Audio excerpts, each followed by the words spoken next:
Welcome to the ITSPmagazine podcast network. You're listening to a new episode of the Leading Edge Discovery podcast, where host and astronaut Charlie Camarda and his intriguing variety of guests share their visions for transforming the way we work, learn, and solve some of the most daunting challenges on Earth and throughout the solar system. Knowledge is power, now more than ever.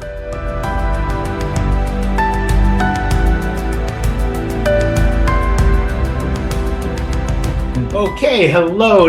My name is Charlie Camarda. I was an astronaut on Space Shuttle Discovery, flight STS-114, the return to flight following the Columbia accident. I'm going to be host for you on the Leading Edge Discovery podcast series, where we are going to be talking with experts from around the world on the importance of science, technology, and research. First season of episodes stressed aerospace and research and what we do into solving complex problems on aerospace systems. We focused on the technical, and what I'd like to do now is really segue to the real important causes of these accidents, which are the social and behavioral causes of these accidents. I am honored to have as my guest today a world-renowned expert in the field of organizational behavior and teaming and team performance. Dr. Amy Edmondson is the Novartis Professor of Leadership and Management at Harvard University. She is the author of over 75 articles, 7 books on psychological safety. She's world-renowned for her work in psychological safety. Some of her recent books are The Fearless Organization, Creating Psychological Safety in the Workplace for Learning and Innovation and Growth, and The Right Kind of Wrong, her most recent book, about the science of feeling well. Amy, I want to welcome you to the program. I'm so thankful for you being able to do this. I know you're very busy, and thank you. And I want you to go ahead and tell us about your journey, how you came to do what you do. Oh boy. And you've done so much. I know it's going to be difficult. No, not at all. Thank you, Charlie. Look, I mean, speaking of someone who's done so much, it's my admiration and awe are fully activated by your journey. So my journey was circuitous, but without going into too much detail, in my late 20s, I got interested in the idea of the learning organization. I was working as a sort of consultant in the field of organizational development. This was after a stint as an engineer, a structural engineer. Anyway, a stint as an engineer, where you were chief engineer to Buckminster Fuller, who was, of course, wonderful. And that is important, Charlie, because he was such an inspiring, energetic, curious, inventive person. I mean, I was really moved by him and his ideas. And quite a first stint, right? Yes, and yes. I think what makes you so interesting, Amy, is that you had that engineering background, and then you segued into where your passion. Yeah. I mean, I think it's true. It's partly it's mostly that my passion, I discovered my passion was related to people and how we interrelate in complex organizations, to do really sometimes amazing things like send a shuttle into space. And that's just an enormously complex, collaborative activity, and it's hard. And so I realized I was more interested in and probably better equipped to contribute to issues around human behavior than the technical details of such enterprises. And Bucky Fuller did play an important role in my thinking, for sure. And of course, as smart and technically impressive as he was, he had a larger vision, which was, how do we work together to make this world work for everyone? Aspirational, to be sure, but he spoiled me. He really spoiled me. He made me think that work could be kind of noble and inclusive and exciting, and it certainly was working for him. But then life goes on. He died. I wrote a book about his work, and that experience led me to meet a wonderful visionary thinker in the realm of management and organizations named Larry Wilson. And this was the mid to late 80s. And I worked with Larry for several years, and ultimately was doing lots of work in big organizations that were trying to transform their cultures to be more collaborative, more innovative, and so forth. And it didn't take me too long to realize that my training was inadequate. I did not have a background in business or psychology or any of the rest. And I did have a passion for these topics. So it occurred to me a decade after graduating from college that it was perhaps a good idea to pursue a graduate degree. I had no idea what I was in for, mind you. This is pre-internet, so there really wasn't an easy way to learn what doing a PhD was all about. But lo and behold, I found myself back in a PhD program. And as I said earlier, I was truly motivated by the idea that organizations must learn in a world that keeps changing, and the teams that are in them must learn. And that's not a given. It's in fact, there's all sorts of factors that make it hard to learn. I mean, of course, one is the technical complexity of the world around us and the technologies we use. But another, and the one that I began to narrow in on, was the interpersonal challenges of speaking up, especially speaking up with mistakes, speaking up when we aren't sure whether something is right or not. And can I just say so when my boss or my boss's boss are in the room? Most of the time, people will internally, maybe not even explicitly, but they will internally conclude, no, I can't, right? That's just not possible. That's just not done. And what I have since called a psychologically safe environment is one in which I'm not saying it's easy, but you absolutely are confident that it is done, right? That this is what we do around here because of what's at stake, right? We speak up even if we're not sure. We just do that, right? So my journey was circuitous.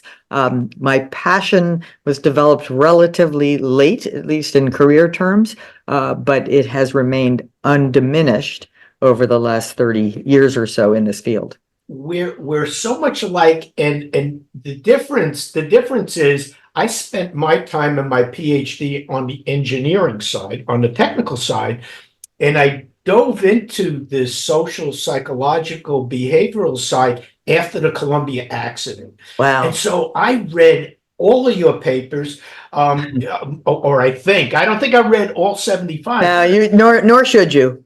But I don't know if this was your first paper, Psychological Safety and Learning Behavior in Work Teams.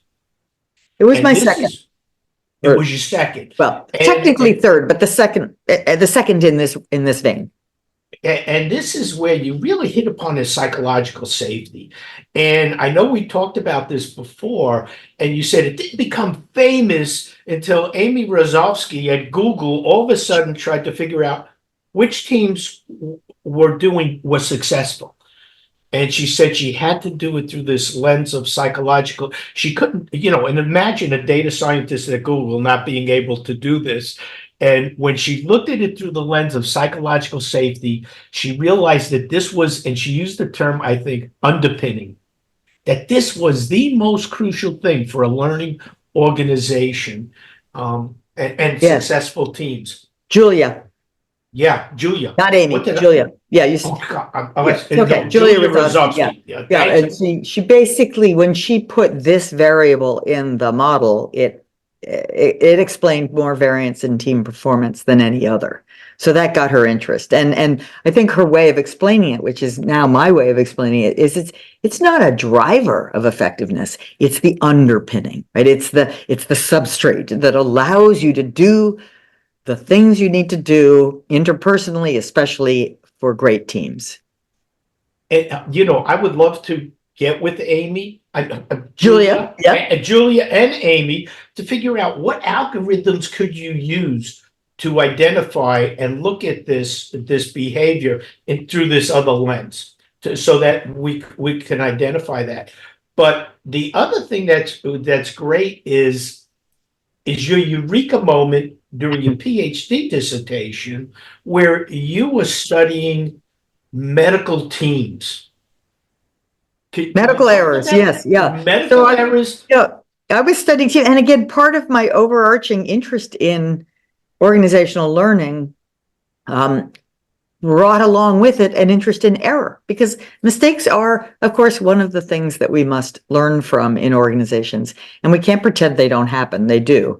And so when I was invited to join a larger team of medical researchers studying medical error in hospitals, and this is in the early 90s, when this is a very new field of research.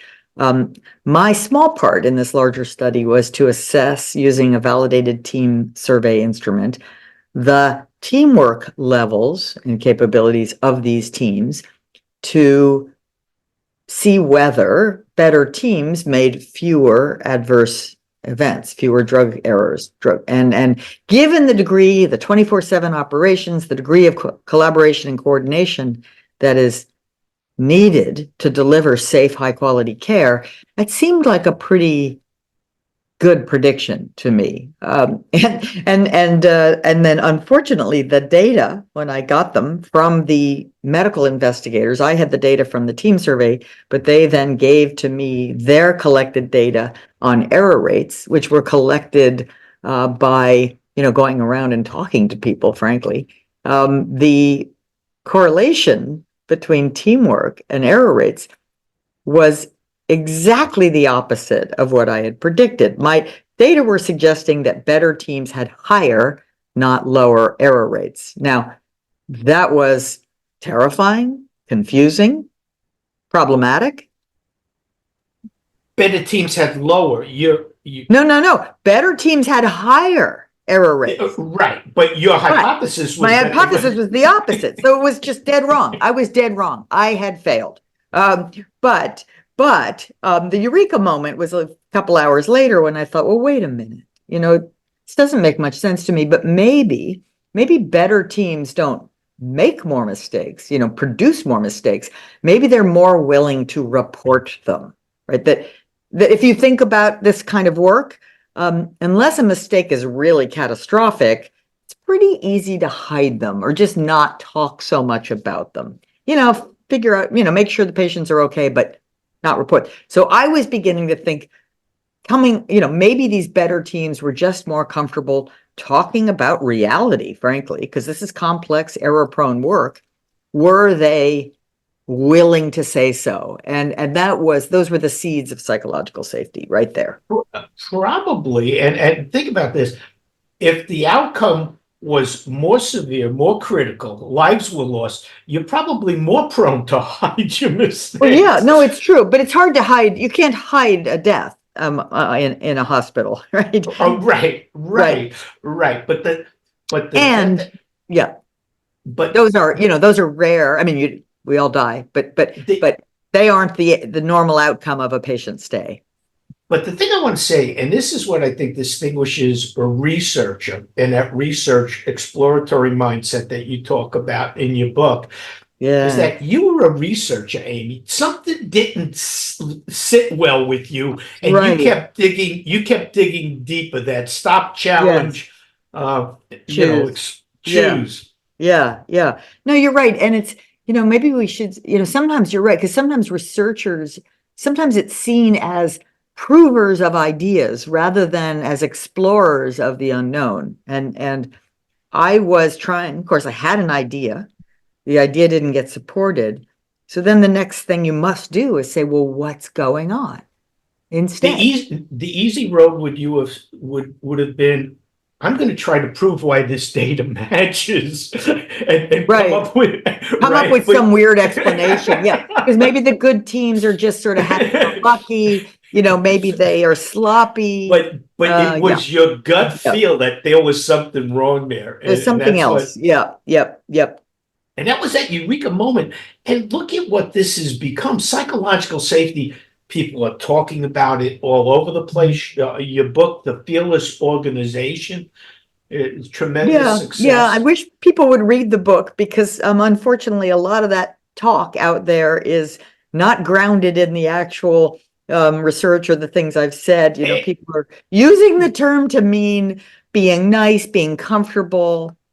That's right. And this goes together with attribution. Did Amy Rozovsky ever reference your work? Because it's clearly lifted from this paper, Well, it was and on purpose, right? I mean, yeah, she's not hiding that. She's no, celebrating it because she went to the academic literature to try to understand what do we know about teams, and found my variable and used it, which is what one does. She was a very smart, right, thoughtful person, but right, and it was a good predictor. but academicians would have Yeah. attributed where the idea came from. But I think she does, or at least he does. in Okay. the Charles Duhigg's Okay. article, it says, Good for she went Julia. to the Good. literature anyway. So yeah, now she's a very, very thoughtful person. Yeah, and so this is amazing. So now everybody is getting it, but they need to read your book to truly understand it, because it's very subtle, and people think it's very easy to fix. Yeah, yeah. But apparently it's not. No, it's not. I mean, it's because it goes against so much of human nature, and particularly human nature in a hierarchy.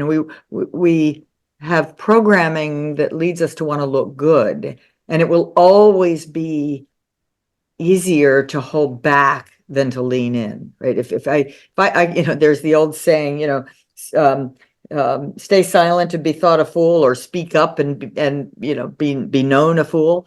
We have lots of messaging that says, if you're not sure, wait and see. Let your elders or let your seniors speak. But the person who's closest to the problem, or the most recent graduate from engineering school, may be the one with the brilliant insight. And so you need to very proactively create an environment where that is seen to be true. And you also talk about leadership in your book, and how this is something that really you need very strong leadership and leading by example to show that you're putting your money where your mouth is. Yes. This is valuable, and this is why. And so you talk about rewarding failure and heroic failures. And that's critical, right? Right. I mean, you want to, so leadership, I mean, I think leaders fundamentally have three tools to influence the behaviors of others. And one is how they show up. As you said, the being a role model, expressing curiosity, expressing the fact that you don't know everything. We don't know what's going to happen here. This is new territory. And also the messaging, the values that you choose to emphasize. And then finally, your responses. If someone speaks up and disagrees with you, are you appreciative or are you annoyed? You better be appreciative. And so you're trying to create, really the simplest way to put it is, you're trying to create a learning environment, because you are dependent on a learning environment for long-term success. And really, that's how Julia came upon this psychological safety. I believe I remember reading that she had some negative experiences in study groups, right? Oh, yes, that's right. Right. And then she Yep. said when she went to another university and she had a study group, it was so different, because she was allowed to not to look the fool, that she could ask questions and she wasn't looked down upon if the questions weren't Right. weren't as smart. And so that's very interesting. But they all go hand in hand. Amy, you work in psychological safety, then failure, and of course it all is wrapped up in how teams perform and the successful teams, right? And so your second book was on failure, and I love that book too, The Right Kind of Wrong. And you talk a little bit about, what is the right kind of wrong, and you talk about three different types of failures. You want to talk a little Sure. bit about And that? I'm going to start, I don't usually, but I'll start right in the middle with the complex failures, because we started with your interest started with the Columbia shuttle accident, and that is a quintessential complex failure. It is a failure. A complex failure is a failure with multiple contributing factors, not a single simple cause or mistake. It's not that somebody just went in and did something wrong and that caused a failure. That happens, right? I can give you countless examples. I call that a basic failure, which is caused by one thing, generally in familiar territory, and that one thing is technically a mistake. But a complex failure is one that any one of the contributing factors on its own would not have led to this terrible outcome. They had to come together in the kind of perfect storm. So with Columbia, we had recurring issues of foam shedding from the solid rocket booster, and occasionally leaving maintenance problems on the shuttle. But they were considered and generally were small. Over to you. That was the perfect storm. I mean, because remember, on that mission, they did not go to space station. They had taken off the robotic arm, so there was no way of inspecting. Right. Yep. That was the small things. Lots of small things. Storm, that Swiss cheese model where all the holes lined up. But then it was ambiguous. But this is where I think I differ a little bit, because maybe there should be a third column in that we had knowledge. I mean, I think the people on the ground should have known that this was a serious problem and not ambiguous. As you well, that's absolutely, but that's where the cultural bit becomes a contributing factor, because the culture was one of you need, if you're going to speak up, you need the data. And that's a catch-22 in this instance, because, and the data that could have been called for, the imagery would have made it unambiguous for sure. Yes. And the fact that they did not know, and it was they should have, and this is where I disagree with Diane Vaughn, who would never point fingers at anyone. Challenger. I believe, and so the response was different. I believe you can't point fingers on some of these, but I think the response was different when you talk about Gene Kranz and Apollo 13. There you had, it was clear. Clear there was a problem. You had definite action. Yes. And I talk about that a lot, right? I mean, that's when something is clear cut, then it's a crisis. And we have a different response as humans in crisis than in, there you go. So have a chapter. You'll work on the recovery. Right, the recovery window, which is a concept, right? It's there a priori, but you have to recognize it to take advantage of it. So we had plenty of time, but the beauty of, and that's an amazing book, Organization at the Limit, and your paper with Mike Roberto was extremely important, and everyone at NASA should read that paper, because at the end of that paper, you talk about how do you fix this problem?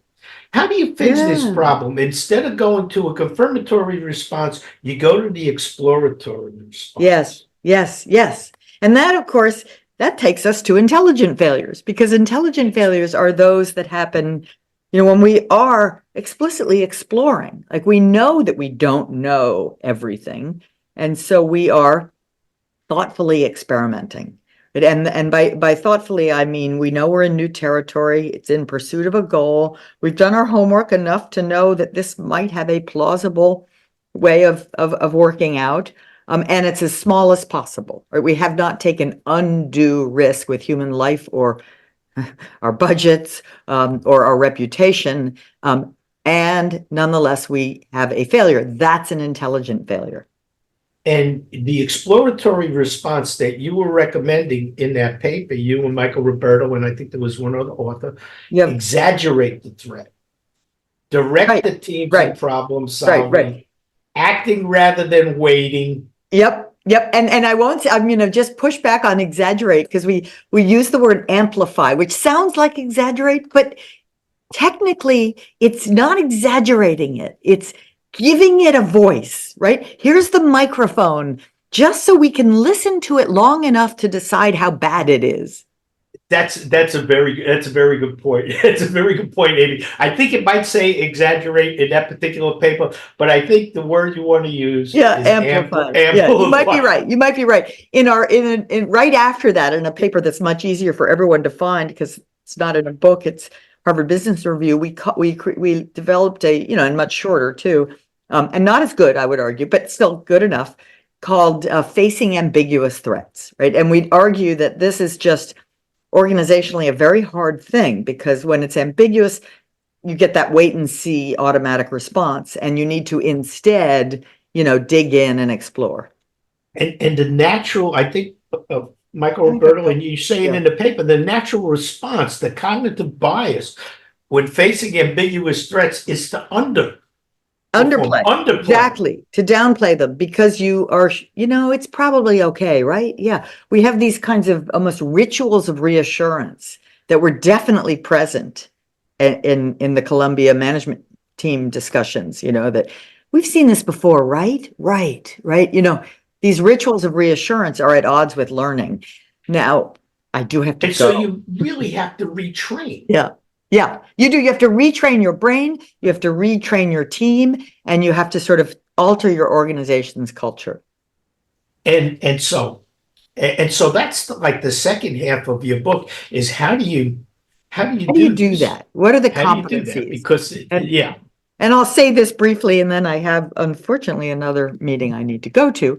But I talk about in the competencies as self-awareness, and that, of course, is a crucial aspect of leadership. But it's an important competency for all of us, because it allows us to deliberately shift from knowing to learning, right? To deliberately re-engage our curiosity. And situation awareness, which is about what kind of context is this? Is this a life or death dangerous place? If so, let's be vigilant, right? Or is this a playroom where we can have some fun and stakes are low? And then thirdly, system awareness. Can we be a little more thoughtful about how the different parts of the system interrelate and could give rise to undesired problems? Amy, you're very busy. You have to go, but this is something I would love to have you back to talk about. How do we fix these problems? Sure. Because, the organizations that try to change their culture, NASA, Boeing, and many in the medical field also, 80% fail.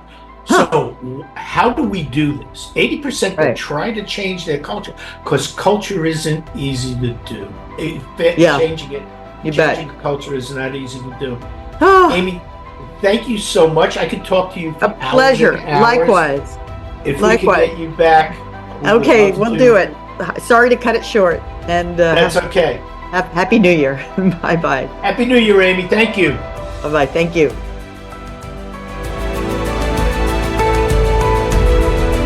We hope you enjoyed this episode of the Leading Edge Discovery Podcast with Charlie Camarda, part of the ITSPmagazine podcast network.